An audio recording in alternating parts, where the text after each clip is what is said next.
ఖమ్మం జిల్లా తిరుమలాయపాలెం మండలంలోని జల్లేపల్లి గ్రామంలో విష జ్వరాలు ప్రబలుతున్నాయి. వైరల్ ఫీవర్స్ తో ఆ గ్రామం పడకేసింది. గోమల సంచారంపై ఎక్కువై డెంగ్యూ జ్వరాలు విజృంభిస్తున్నాయి. అస్తవ్యస్తంగా మారిన పారిశుధ్యం, చిట్టడువులు తలపిస్తున్న పరిసరాలతో ఇళ్లకు ఇళ్లే మంచాన పట్టాయి. కుటుంబానికి 2 చొప్పున జ్వరంతో బాధపడుతున్నారు.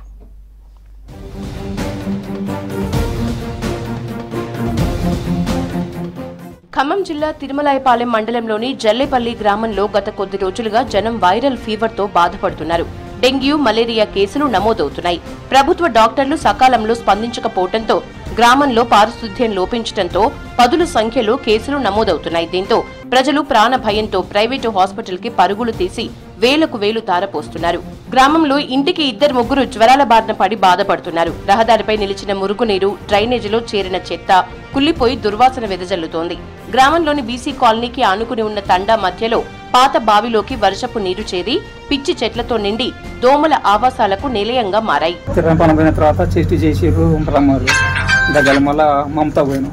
మమత పోతే చెస్ట్ మొత్తం చేసి 3 రోజులు ఉండేవారు కానీ ఇక ఉండాలి. దానికి తగ్గకపోతే మళ్ళీ పేరుడికి పోయాను. పేరుపోతే మళ్ళీ 7-8 ఏళ్ళ దాకా అయింది సార్. మందులు వాడుతుంది. జ్వరం అంటే నీసం బాగుంది. అన్నం తింటే డోపు వస్తుంది. శాతగాట్లే కాల్షియం బాగుంటుంది. 12 రోజులు 13 రోజులు అవుతుంది సార్. గ్రామంలో 2 రోజుల వ్యవధిలో 5 డెంగ్యూ వ్యాధి బారిన పడ్డారంటే అక్కడ పరిస్థితి ఎలా ఉందో అర్థమవుతుంది. గడిచిన గత 10 రోజుల్లో ప్రభుత్వ లెక్కల ప్రకారం ప్రభుత్వ హాస్పిటల్లో 8, ప్రైవేటు హాస్పిటల్లో 21 డెంగ్యూ కేసులు నమోదు కాగా 3 టైఫాయిడ్ కేసులు సైతం రికార్డయ్యాయి. ఇవి ప్రభుత్వ అధికారిక లెక్కలు. వాస్తవానికి ఇంటికి 2 చొప్పున జ్వరాలతో ఇబ్బంది పడుతున్నారు. గ్రామంలోని ప్రజలు మహబూబాబాద్, ఖమ్మం జిల్లా హాస్పిటల్స్ లో పదుల సంఖ్యలో చికిత్స పొందుతున్నారని గ్రామస్తులు చెబుతున్నారు. ప్రభుత్వం తాత్కాలికంగా హెల్త్ క్యాంపు నిర్వహించినప్పటికీ కేసుల సంఖ్య పెరుగుతూ ఉండటంతో ప్రజలు భయాందోళనకు గురవుతున్నారు.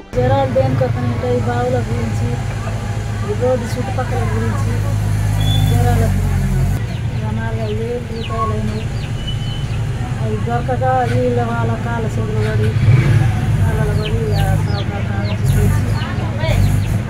చూపించుకొని వచ్చినాము. చూపించుకొని వచ్చి ఇక మళ్ళీ వండుకుంటే ఇక సూదులు రాస్తే ఆ సూదులు తీసుకొని చిన్నగా లేచి అన్నాలు చూడాలనుకుంటున్నాను సార్. ఇది పరిస్థితి వచ్చింది సార్. జల్లేపల్లి గ్రామంలో విష జ్వరాలతో బాధపడుతున్న వారిని జిల్లా కలెక్టర్ ముజ్జమిల్ ఖాన్ తో కలిసి మంత్రి పొంగులేటి శ్రీనివాస్ రెడ్డి పరామర్శించారు. వారికి ప్రభుత్వం అండగా ఉంటుందని మనోధైర్యం కల్పించారు. బాధితులకు మెరుగైన వైద్య సేవలు అందించాలని సంబంధిత అధికారుల్ని మంత్రి ఆదేశించారు. గ్రామంలోని వీధుల్లో మంత్రి అధికారులు తిరిగి పారిశుధ్యాన్ని పరిశీలించారు. వానాకాలం సీజన్ ప్రారంభంలో జ్వరాలతో పాటు ఇతర జబ్బులు వస్తాయని కనీసం జాగ్రత్తలు తీసుకోవాలని మంత్రి సూచించారు. ప్రతి ఒక్కరూ పరిసరాల్ని పరిశుభ్రంగా ఉంచుకోవడంతో పాటు వ్యక్తిగత శుభ్రత పాటించాలన్నారు. గత 10-12 రోజులుగా వైరల్ ఫీవర్స్ వస్తున్నాయి. ఇక్కడ వైరల్ ఫీవర్స్ తో పాటు ఇందులో ఒక 13 డెంగీ పాజిటివ్ కేసెస్ ఐడెంటిఫై చేయడం జరిగింది. కాకపోతే ఆ డెంగీ కేసెస్ మొత్తం కూడా మనం ఇక్కడ తిరుమలాయపాలెం కమ్యూనిటీ హెల్త్ సెంటర్లో ట్రీట్మెంట్ చేయడం జరిగింది. ఎవరికి ఏ ఇబ్బంది లేకుండా అందరూ కూడా క్షేమంగా ఉన్నారు. కాకపోతే ఇక్కడ ఈరోజు ఒక వైరల్ ఫీవర్స్ ఒక 10-12 మంది జలుబు, దగ్గు, జ్వరంతోనే బాధపడుతున్నారని ఈ ఊరు విజిట్ చేయడం జరిగింది. ఇప్పుడున్నటువంటి కేసెస్కి ఎక్కడి వాళ్ళని అక్కడే ఐవీ ఫ్లూయిడ్స్ కూడా పెట్టడం జరిగింది మన మంత్రి గారి ఆదేశంతోనే. వర్షాకాలంలో పారిశుధ్యాన్ని నిర్లక్ష్యం చేయటం, మురుగునీరు నిలిచిపోవటం, మిషన్ భగీరథ నీళ్ల పైప్ లైన్లు డ్యామేజ్ కారణంగా కలుషిత నీరు రావటం లాంటి కారణాల వల్ల రోగాల బారిన పడుతున్నారు. గ్రామంలోని అనేక వీధుల్లో మురుగు కాలువలు అధ్వానంగా ఉన్నాయి. మురుగు నిల్వ నుంచి దుర్వాసన వెదజల్లటమే కాకుండా దోమల వ్యాప్తి పెరిగింది. దీంతో మలేరియా, డెంగీ తదితర వ్యాధులు వ్యాపిస్తున్నాయి.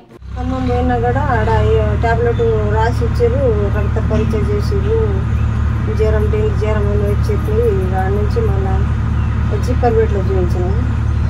మళ్ళీ ఆడ నుంచి ఆడ తగ్గకపోతే మళ్ళీ తిరునంపాలెం పోయినాం. తిరునంపాలెం కాడ నుంచి ఒక 2 గ్లూకోజ్లు పెట్టి ఆడ నుంచి వేరేంటి కాడ నుంచి. పరిస్థితుల్ని చక్కదిద్దేందుకు పంచాయతీ, వైద్య ఆరోగ్య శాఖలు అప్రమత్తమై నివారణ చర్యలు చేపడుతున్నప్పటికీ వ్యాధులకు అడ్డుకట్ట పడటం లేదు. వైద్య ఆరోగ్య శాఖ ఆధ్వర్యంలో ముమ్మరంగా వైద్య శిబిరాలు కొనసాగుతున్నాయి. ప్రజలు కూడా అప్రమత్తంగా ఉండాల్సిన అవసరం ఉంది.